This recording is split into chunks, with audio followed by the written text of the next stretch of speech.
At first look, former Congressman Joe Walsh, who recently announced a Republican primary challenge to make the moral case against President Donald Trump, is hardly a credible person to question anyone's morals. He was suspended from his talk radio show for making racist slurs, promoted the birther conspiracy against President Barack Obama, and even once tweeted, "I'm sick. They're partisan. They can be attacked just like anyone else," but it might turn out that Walsh is exactly the person to make the case against Trump. In 2016, we saw Trump take down one successful politician after another. He never played by the rules, he was a wild card, and he understood his target audience. Who better to take the fight to Trump than a man who rode the Tea Party wave to one term in Congress, then became a conservative talk show host who understands the red meat issues on the right and has the media savvy to do it. Walsh will command media attention by using ugly and inappropriate rhetoric against Trump. This is not meant to suggest that the 57-year-old from Illinois would beat Trump in a primary. No amount of apologies will make up for the awful things he has said or tweeted. He does not have the experience or temperament of a president. I could go on and on.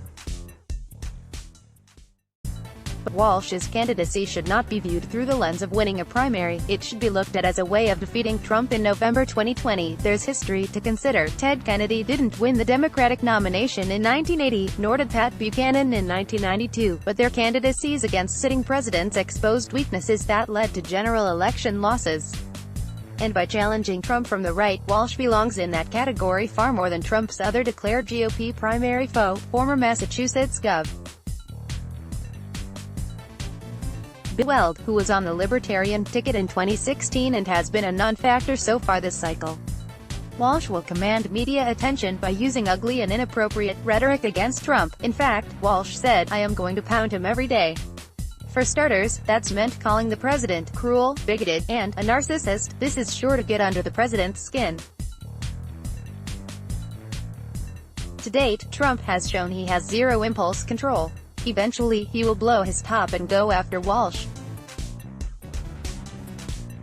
There's a good chance he will have unleashed a tweet by the time you read this, and once he starts, there will be no turning back. Another interesting element of the Walsh candidacy is that he believes Trump is unfit for the presidency and will not vote for him in the general election, eliminating the "it's better to vote for Trump than the Democrat" argument. Walsh has repeatedly said that the only way you primary Donald Trump and beat him is to expose him for the con man he is. What if the best way to beat Trump in November is to expose Trump for the incompetent, unstable and reckless president he is? Who better to do it than a former Republican member of Congress who says he has had enough? Maybe he'll even get a little help from Anthony Scaramucci, former White House communications director, who has recently done an about-face and regularly lambasts Trump on TV.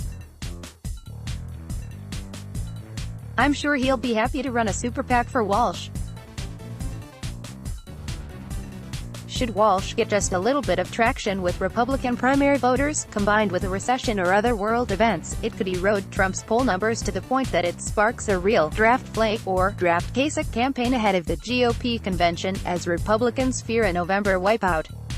Then again, perhaps we'll find out that Walsh is more like Trump than we think and is doing this just to reboot his own image in hopes of a media deal.